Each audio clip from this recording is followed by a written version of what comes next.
আপনাদের এলাকা দিয়ে যখন রথ যাবে একটু মাছ মাংস ডিম খাওয়াবেন, এদেরকে রান্না করে দাঁড় করিয়ে রাখবেন। আমি বলবো মাছ মাংস সব তৈরি করে রাখবেন, হাতে করে নিয়ে দাঁড়িয়ে থাকবেন বাবুদের জন্য। অসুবিধা নেই, অভিষেক বন্দ্যোপাধ্যায়কে তো আমি বলবো থালা নিয়ে আমার যাত্রা যেদিকে যাবে ওখানে দাঁড়াতে, মাংস নিয়ে একসাথে দুজনে মিলে খাবো।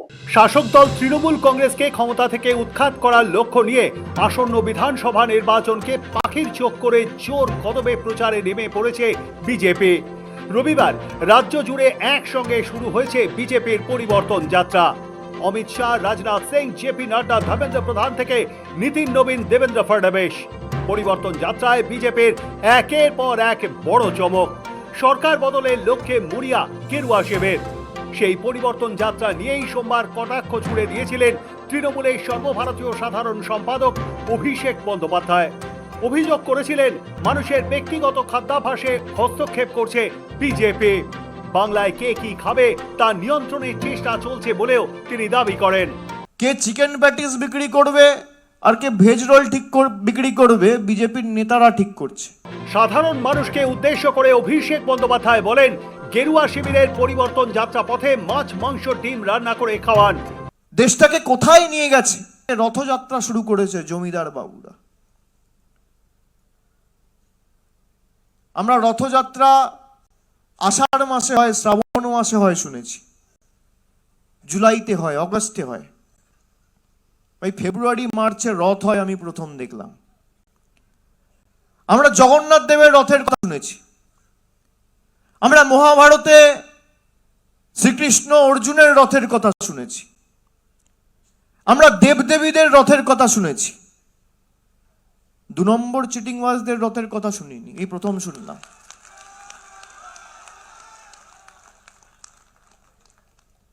মানুষের প্রতিনিধিরা রাস্তায় থাকবে, না থেকে তারা থাকছে কোথায়? রথে। আপনি ভাবুন,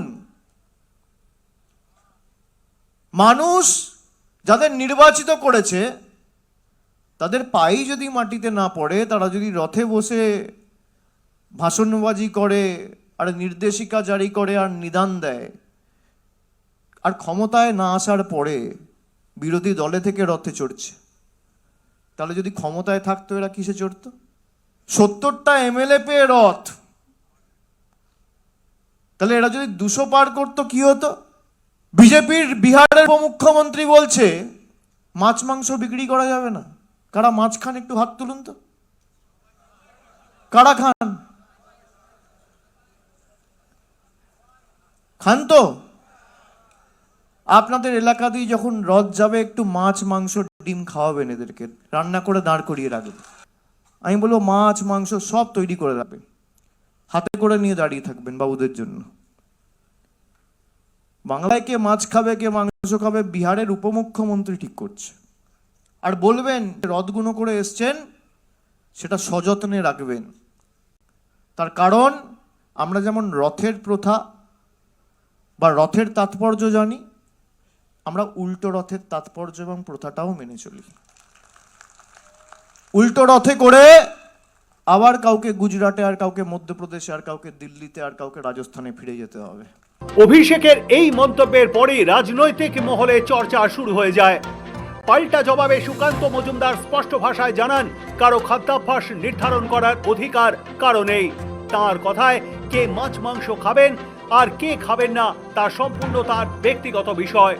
বহু বাঙালি ধর্মীয় কারণে নিরামিষ খান, আবার অনেকে আমিষ পছন্দ করেন, এতে রাজনীতির কিছু নেই। একই সঙ্গে অভিষেককে উদ্দেশ্য করে সুকান্তর মন্তব্য, তাঁর যাত্রাপথে যদি তিনি মাছ মাংস নিয়ে দাঁড়িয়ে থাকেন, দুজনে একসঙ্গে খাবেন। এই প্রসঙ্গ টেনে সুকান্তর এও খোঁচা, ভোটের মুখে তৃণমূল কংগ্রেস ভয় সিটিয়ে আছে আর অভিষেক মাছ মাংস ধরে বাঁচার চেষ্টা করছেন। মমতা বন্দ্যোপাধ্যায় এবং তার ভাইপো পুরো দল এই মুহূর্তে ভয়ে সিটিয়ে গেছে, সেই জন্য এখন ধর্ণা থেকে শুরু করে অনেক কিছুই চলবে। আপনারা অপেক্ষা করুন, আগে আগে হতা হ্যায় ক্যা, এটা দেখুন সবাই, এখন অনেক গল্প বাকি। অভিষেক বন্দ্যোপাধ্যায় এখন মাছ মাংস ধরে বাঁচার চেষ্টা করছে। অভিষেক বন্দ্যোপাধ্যায়েরই তো শ্বশুরবাড়ির অনেকে আছে যারা মাছ মাংস খায় না। আমরা কি সেসব নিয়ে টানাটানি করছি? কে মাছ মাংস খাবে খাবে না তার ব্যক্তিগত ব্যাপার। অনেক বাঙালি আছে যারা ধর্মীয় কারণে মাছ মাংস খায় না, আমি আবার মাছ মাংস খাই, পছন্দও করি বেশি। অসুবিধা নেই, অভিষেক বন্দ্যোপাধ্যায়কে তো আমি বলবো থালা নিয়ে আমার যাত্রা যেদিকে যাবে ওখানে দাঁড়াতে, মাংস নিয়ে একসাথে দুজনে মিলে খাবো। পরিষ্কার বলে দিচ্ছি, যদি তৃণমূল কংগ্রেস ভাবে যে আমাদের যাত্রায় ঝামেলা করে যাত্রাকে আটকে দেবে, ইটের জবাব কিন্তু পাথর দিয়ে দেবো, পরিষ্কার বলে দিচ্ছি। তো আপন মনে যদি নিজেরা কেউ প্রভোকেটিভ কথাবার্তা বলে তারা বলবেন। সুকান্ত মজুমদার, আপনি কোন যাবেন এলাকা দিয়ে, যদি কেউ প্রশ্ন করে 100 দিনের টাকাটা, 100 দিন কাজ করেছি, 100 দিনের টাকাটা দিলেন না কেন মশাই, আবাসের টাকা দেননি কেন, বাংলার টাকা দিচ্ছেন না কেন, তখন যদি সুকান্তবাবুদের লোকেরা উত্তর দেওয়ার তো মুখ নেই, তখন যদি ইটপাটকেল মারে, খারাপ কথা বলে, তাহলে প্রভোকেশনটা কাদের তরফে হচ্ছে? কিসের পরিবর্তন যাত্রা? পরিবর্তন 2011 সালে হয়ে গেছে।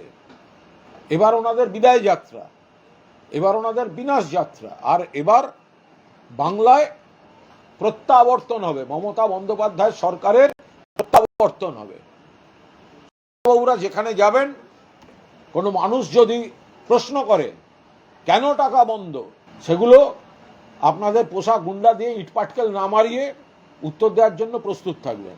ভোটের আগে খাদ্যাভ্যাসের মতো ব্যক্তিগত বিষয়ও যে রাজনৈতিক বিতর্কের কেন্দ্রে উঠে আসতে পারে, সাম্প্রতিক এই ঘটনায় তার ইঙ্গিত দিচ্ছে।